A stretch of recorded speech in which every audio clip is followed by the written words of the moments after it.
Welcome students. আমাদের যে বুকটা ডিসকাশন চলছিল ICC understanding computer studies class 8 by Vijay Kumar Pandey and Dilip Kumar Dey. Publishing house হচ্ছে আরিয়া পাবলিশিং হাউস। তো এই বুকটারই ফার্স্ট চ্যাপ্টারটা আমাদের ডিসকাশন চলছিল।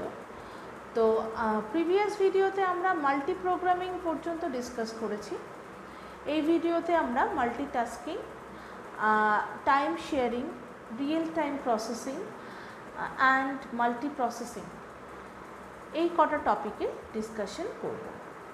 ঠিক আছে, তো ফার্স্ট আমাদের জানতে হবে কেন মাল্টিটাস্কিং এলো, মানে মাল্টি প্রোগ্রামিংয়ের কী এমন ড্রব্যাকস ছিল যেটাকে ওভারকাম করার জন্য আমাদের মাল্টিটাস্কিং ভাবতে হলো। ঠিক আছে, তো মাল্টি প্রোগ্রামিংয়ের ড্রব্যাকস বলতে দেখো, আমরা তো মাল্টি প্রোগ্রামিংয়ে দেখলাম যে বেশ কিছু প্রসেস যদি ওয়েট করে সিপিইউ টাইমের জন্য, তাহলে তারা 1 by 1 এক্সিকিউট করছে সিপিইউতে। ঠিক আছে, এবার যদি ধরো প্রসেস P1 ফার্স্টে এক্সিকিউট করছে সিপিইউতে, এবার এক্সিকিউট করতে করতে তার কিছু আইও অপারেশন দরকার পড়লো, তো সে আইও অপারেশন করতে চলে গেল। সেই টাইমে সিপিইউ আইডল বসে না থেকে P2কে এক্সিকিউট করার মতো একটা পাথ করে দিল। ঠিক আছে, তো এই হচ্ছে মাল্টি প্রোগ্রামিং। P2 এক্সিকিউট করছে, P2 এক্সিকিউট করতে করতে যদি তারও আইও অপারেশন দরকার পড়ে, তাহলে সেক্ষেত্রে তখন সে যদি নিজে থেকে লিভ করে যায় প্রসেসরকে, তখন কিন্তু আবার P3 চান্স পাবে এক্সিকিউট করার জন্য। তো এভাবে চলতে থাকে। এই হচ্ছে মাল্টি প্রোগ্রামিং। কিন্তু এই প্রোগ্রামিংয়ের একটা এই মেথডের একটা ড্রব্যাক হচ্ছে, ধরো P1 এর এক্সিকিউশন টাইম হচ্ছে ধরো 10 মিনিট, আর P2 এর এক্সিকিউশন টাইম হচ্ছে ধরো 5 সেকেন্ড। তো P1 কিন্তু নিজে থেকে যদি সিপিইউকে লিভ না করে, আমরা কিন্তু ফোর্সফুলি P1কে সিপিইউ থেকে রিমুভ করতে পারবো না। ধরো P1 এক্সিকিউট করছে, P1 এক্সিকিউট করতে করতে ওর কোনো আইও অপারেশনের দরকার পড়লো না, তো তাহলে তো ও এক্সিকিউট করেই যাবে আপ টু 15 মিনিট বা আপ টু 10 মিনিট। ওর যে এক্সিকিউশন টাইম সেটা তো ও পুরো এক্সিকিউট করবে। ঠিক ততক্ষণ টাইম কিন্তু P2কে ওয়েট করতে হবে, যদিও P2 হচ্ছে একটা শর্ট মেথড, মানে ওর হয়তো এক্সিকিউশন টাইম 5 সেকেন্ড বা 2 সেকেন্ড যাই হোক। কিন্তু P1 যদি আইও অপারেশন বা অন্য কোনো পারফরমেন্স করার জন্য যদি সিপিইউকে লিভ করে, তবেই কিন্তু ও চান্স পাবে এক্সিকিউট করার। আদারওয়াইজ ওকে কিন্তু ওই টাইমটা P1-এর যে এক্সিকিউশন টাইম সেটাকে পুরোটাই ওয়েট করতে হবে, মানে যতক্ষণ P1 এক্সিকিউট করবে পুরোটাই ওকে ওয়েট করতে হবে, ওর যতই কম টাইম থাকুক না কেন এক্সিকিউশনের জন্য। তো এটাই একটা ড্রব্যাক মাল্টি প্রোগ্রামিংয়ের। এই ড্রব্যাকটা ওভারকাম করা হয়েছে মাল্টিটাস্কিং দিয়ে। মাল্টিটাস্কিং বা টাইম শেয়ারিং মেথড সেটা কি, যে একটা টাইম কোয়ান্টাম বা একটা টাইম পিরিয়ড বেঁধে দেওয়া হয় প্রত্যেকটা প্রসেসকে। ঠিক আছে, ধরো 2 সেকেন্ড, প্রত্যেকটা প্রসেস 2 সেকেন্ড করে করে পাবে। ধরো P1 ফার্স্ট সিপিইউতে অ্যালোটেড হলো, P1 এক্সিকিউট করবে 2 সেকেন্ডের জন্য। 2 সেকেন্ডে ও যতটা এক্সিকিউট করতে পারবে ততটা এক্সিকিউট করলো, তারপরে ও সোজা পেছনে গিয়ে আবার লাস্ট যে প্রসেস তার পেছনে গিয়ে ও কিউতে দাঁড়ালো। এবার P2-র টার্ন, P2 আবার 2 সেকেন্ডের জন্য এক্সিকিউট করলো, যতটা হলো, বাকিটা ও আবার ওয়েট করবে। এরপরে P3-র টার্ন। তো এইভাবে টার্ন যদি করে দেওয়া হয়, তো তাহলে দেখা যাচ্ছে কি সব প্রসেসই চান্স পাচ্ছে একটা টাইম বাউন্ডের পরে বা একটা টাইম পিরিয়ডের পরে। তো সেক্ষেত্রে ধরো P1-এর টাইম পিরিয়ড এক্সিকিউশন টাইম ধরো P1-এর হচ্ছে 5 সেকেন্ড, P2-র 2 সেকেন্ড, আর P3-র হচ্ছে ধরো 3 সেকেন্ড। তো সেক্ষেত্রে কি হবে দেখো, ফার্স্টে P1 অ্যালোটেড হলো, P1 এক্সিকিউট করছে 2 সেকেন্ডের জন্য, 2 সেকেন্ড পরে P2 চান্স পেল, P2 এক্সিকিউট করছে সেই 2 সেকেন্ড, কেন কি সিপিইউতে টাইম বেঁধে দেওয়া হয়েছে 2 সেকেন্ড, ঠিক আছে। তো P2 যে এই যে 2 সেকেন্ড এক্সিকিউট করলো, তার ফলে কি হলো, P2 কিন্তু পুরোটাই এক্সিকিউট করে বেরিয়ে গেল। এবার P3 টার্ন, P3 কিন্তু 3 সেকেন্ড এক্সিকিউশন টাইম, তার মধ্যে 2 সেকেন্ড এখন হলো, বাকিটা আবার কিউতে ওয়েট করতে হবে। তাহলে P2 তো এক্সিকিউশন কমপ্লিট, নেক্সট টার্নে যখন আসবে তখন P2 তো কমপ্লিট, ফার্স্টে P1 আসছে, P1-এর 2 সেকেন্ড হয়েছে, আর বাকি আবার 2 সেকেন্ডের জন্য এক্সিকিউট করবে, করার পরে আবার ওয়েট করবে। এবার P2 তো নেই, P2 তো এক্সিকিউশন হয়ে গেছে, কারণ ওটা 2 সেকেন্ডই টাইম ছিল, তো ওটা 2 সেকেন্ডে পুরোটাই এক্সিকিউট করে বেরিয়ে গেছে। তো তাহলে P1-এর পরে কার টার্ন, P3, P3 তাহলে 1 সেকেন্ড বাকি আছে, কারণ 3 সেকেন্ড এক্সিকিউশন টাইম, তার মধ্যে 2 সেকেন্ড অলরেডি এক্সিকিউট করে গেছে, আর 1 সেকেন্ড বাকি আছে, তো সেই 1 সেকেন্ডটা ও 2 সেকেন্ডের মধ্যে এক্সিকিউট করে বেরিয়ে গেল। এবার P1-এর টার্ন আবার এলো, ও বাকি 1 সেকেন্ড আবার এক্সিকিউট করে বেরিয়ে গেল। তাহলে এভাবে যদি আমরা একটা টাইম পিরিয়ডকে বেঁধে দিই আর সবাইকে চান্স দিই, তাহলে কিন্তু দেখা যাচ্ছে কি যে ছোট এক্সিকিউশন টাইমের যে প্রোগ্রামগুলো সেগুলোকে বেশি ওয়েট করতে হচ্ছে না, ঠিক আছে। তো এই মেথডটাকে কিন্তু বলা হয় round robin method, round robin method, ঠিক আছে। আর একে আমরা টাইম শেয়ারিংও বলি।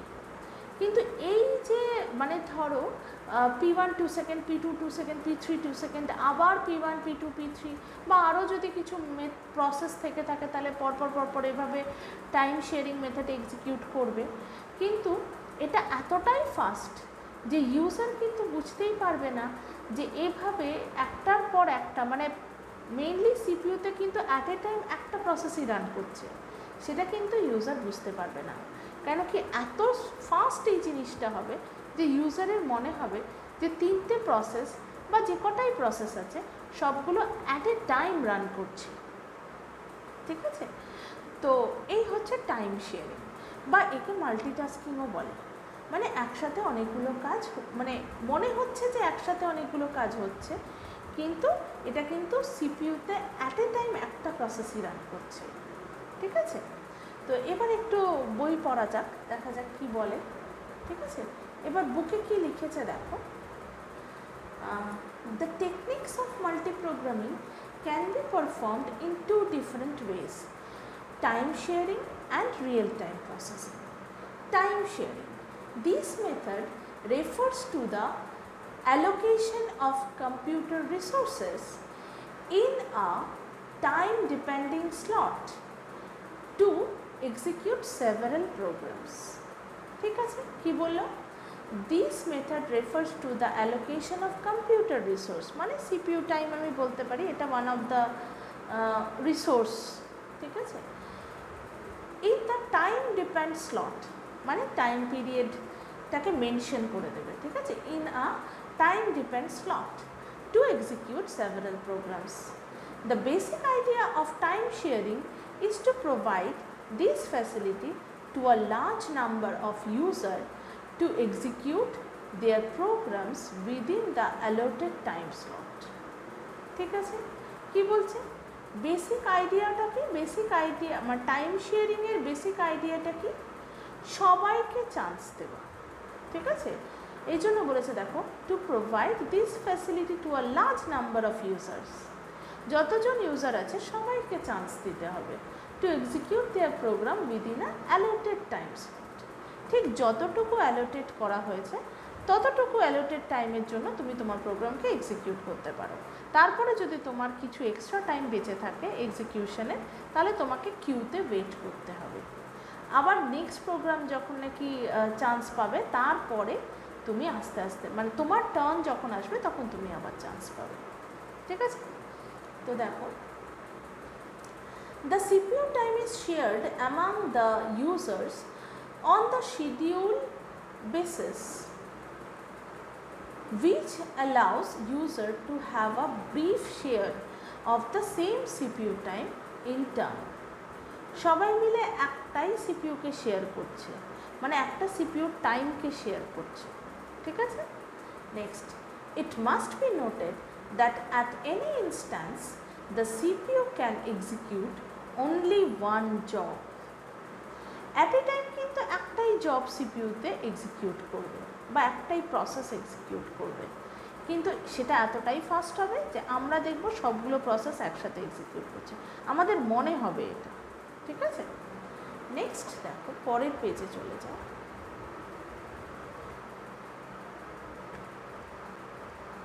এখানে একটা ডায়াগ্রাম দিয়েছে দেখো, process is allotted two CPU, মানে কোনো একটা প্রসেসকে সিপিইউতে অ্যালট করা হয়েছে। ঠিক আছে, সেটা হয়তো রেডি স্টেটে ছিল, যখন সেটাকে অ্যালট করে দেওয়া হলো, মানে যখন সেটা এক্সিকিউশন স্টার্ট করলো তখন সেটা অ্যাক্টিভ মোডে চলে গেল। ঠিক আছে, এবার দেখো কি বলছে, অ্যালোটেড টাইম ইজ ওভার, মানে ওই যে টাইম পিরিয়ড বা টাইম স্লট সেটা শেষ হয়ে গেছে, মানে ফার্স্ট টার্নের জন্য। তখন কিন্তু সে আবার অ্যাক্টিভ মোড থেকে রেডি মোডে চলে এলো। ঠিক আছে, ওই জন্য রিভার্স অ্যারো। ঠিক আছে, এবার ধরো অ্যাক্টিভ মোডে থাকতে থাকতে, এটা একটা কন্ডিশন হয়ে গেল, এবার ধরো অ্যাক্টিভ মোডে থাকতে থাকতে process must wait for IO operation, মানে প্রসেসের কিছু আইও অপারেশন রিকোয়ার হবে। ঠিক আছে, তখন সেই প্রসেসটা বা সেই জবটা কী করবে, ওয়েট করবে আইও অপারেশনের জন্য। ঠিক আছে, আইও অপারেশন পারফর্ম করার পরে আবার সে রেডি মোডে চলে গেল। দেখেছো যে ওয়েট থেকে রেডিতে একটা অ্যারো আর অ্যাক্টিভ থেকে ওয়েটে আর একটা অ্যারো। তার মানে যদি আইও অপারেশন রিকোয়ার হয় তাহলে সেক্ষেত্রে অ্যাক্টিভ থেকে ওয়েট মোডে চলে আসবে, আবার যখন আইও অপারেশন কমপ্লিট হয়ে যাবে তখন ওয়েট থেকে রেডি মোডে চলে যাবে, আবার রেডি থেকে অ্যাক্টিভ মোডে যাবে, টাইম স্লট শেষ, আবার অ্যাক্টিভ থেকে আবার রেডি মোডে চলে আসবে। আর যদি মাঝে কিছু আইও অপারেশন রিকোয়ার হয় তাহলে সেক্ষেত্রে তখন ওয়েট মোডে চলে আসবে। ঠিক আছে, তো এইভাবে কিন্তু টাইম শেয়ারিং মেথডটা চলে। ঠিক আছে, দেখো the time slot of CPU are distributed to all the connected user on first come first serve basis, মানে যে মেথড বা যে জব বা যে প্রসেস আগে আসবে তাকে আগে চান্স দেওয়া হবে, যে তারপরে আসবে সে লাইনে পরে ওয়েট করবে বা কিউতে পরে ওয়েট করবে। ঠিক আছে, তো ফার্স্ট কাম ফার্স্ট সার্ভ মেথডে এটা চলতে থাকে। নেক্সট দেখো, and after that their turns come in round robin fashion. বললাম আমি রাউন্ড রবিন ফ্যাশনটা কী বা রাউন্ড রবিন মেথডটা কী।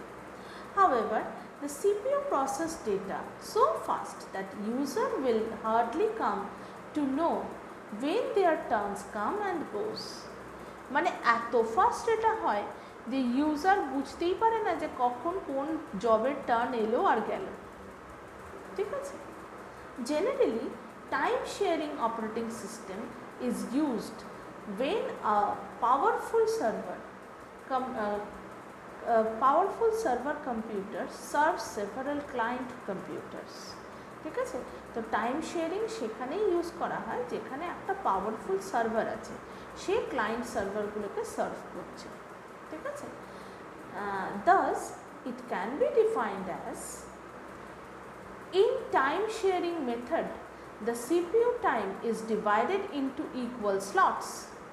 These slots are assigned to all the user connected to the system. The user can use the system only for the specific time slot. তাহলে যেটা এতক্ষণ ধরে বলা হলো সেটাই বলছে। ঠিক আছে, তোমার ইয়েতে ডেফিনেশনে যে প্রত্যেকটা ইউজার কিন্তু একটা ডেফিনিট বা একটা স্পেসিফাইড টাইম স্লটে, ঠিক আছে, ইউজ করতে পারবে বা এক্সিকিউট করতে পারবে তার জবটাকে। ঠিক আছে, যদি হলো তো হলো, যদি না হলো তাহলে পরের বারের জন্য ওয়েট করতে হবে, মানে পরের বার তোমার টার্নের জন্য ওয়েট করতে হবে। নেক্সট দেখো, if the user can't finish his work within the given time slot, then he will have to wait for his turn to complete the remaining work. For example, computerized railway tickets reservation system at station. In this system, each and every user is provided with a monitor and a keyboard. The powerful server is located at one place and it manages various system. যদি আমি ticket booking সিস্টেমকে ধরি, তাহলে যারা ticket booking করছে বা যে সমস্ত ইউজার টিকিট বুক করছে প্রত্যেকের কাছে তাদের নিজের সিস্টেম আছে, প্রত্যেকে টিকিট বুক করছে, তাহলে প্রত্যেকে ওই সার্ভারটাকে কী করে ইউজ করছে, মেইন যে সার্ভারটা সেটা হচ্ছে টাইম শেয়ারিং মেথডে ইউজ করছে।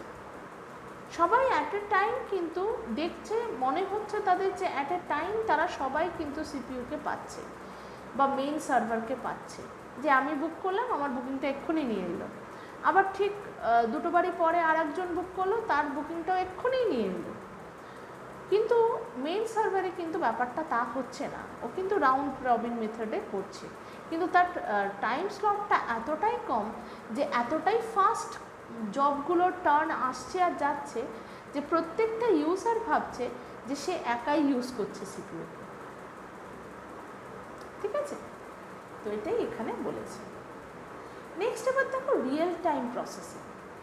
রিয়েল টাইম প্রসেসিং কী জিনিস দেখো, a system in which a transaction access and updating of the file is done immediately is called the real time processing.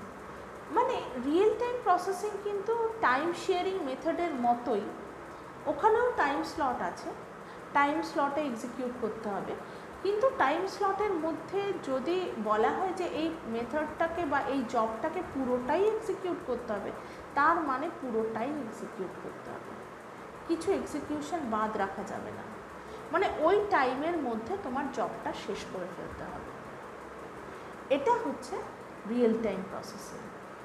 দেখো, the essential feature of this process is to take further action on the basis of the result. In this process, the job is given very high priority to take further action, leaving all other jobs. মানে এই জবটা execute করছে, মানে এই জবটা perfectly বা completely execute করবে ওই টাইমের মধ্যে। ঠিক আছে, তো এটাই হচ্ছে ব্যাপার। দেখো, for example, air traffic control system where at any moment the user must know the updated information to take further action. ঠিক আছে, কি বলছে, এই যে ট্রাফিক কন্ট্রোল সিস্টেম, এই ট্রাফিক কন্ট্রোল সিস্টেমে কিন্তু রিয়েল টাইম প্রসেসিং হয়। ঠিক আছে, মানে ওই মেথডটাকে ইউজ করা হয় রিয়েল টাইম প্রসেসিং।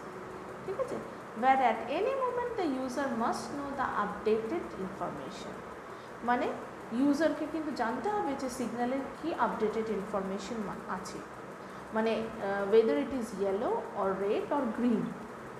ঠিক আছে, to take the further action. Next, updating the bank account of the customer to know the various techniques, to know the various transaction balance and to go for the next action. Bank অ্যাকাউন্টেও কিছু কিছু ট্রানজাকশনের ক্ষেত্রে real time processing use করা হয়। ঠিক আছে, next দেখো conclusion. In time sharing operating system, equal time slot are provided to the processor for the execution of program. After the allotted time slot, the control shift from one program to another for execution. In case any process is not completed within the given time slot, the extra time slot will not be given to it. ঠিক আছে, তো time sharing মেথডে কি বলছে যে যদি ধরো যে টাইম স্লটটা বেঁধে দেওয়া হবে সেই টাইম স্লটেই কিন্তু তোমাকে চলতে হবে। সে তোমার যদি পরে ধরো 3 সেকেন্ডের প্রসেস 2 সেকেন্ড বেঁধে দেওয়া হয়েছে, তো 2 সেকেন্ড এক্সিকিউটের পরে তোমার যদি মনে হয় আর একটাই সেকেন্ড বাকি আছে, এক্সিকিউট হয়ে গেলেই ভালো হয়, কিন্তু সেটা হবে না, তোমাকে নেক্সট টার্নের জন্য ওয়েট করতে হবে। ওই 1 সেকেন্ডের জন্য তোমাকে এক্সট্রা কোনো টাইম স্লট অ্যালট করা হবে না। ঠিক আছে, নেক্সট পেজ দেখো কি বলছে।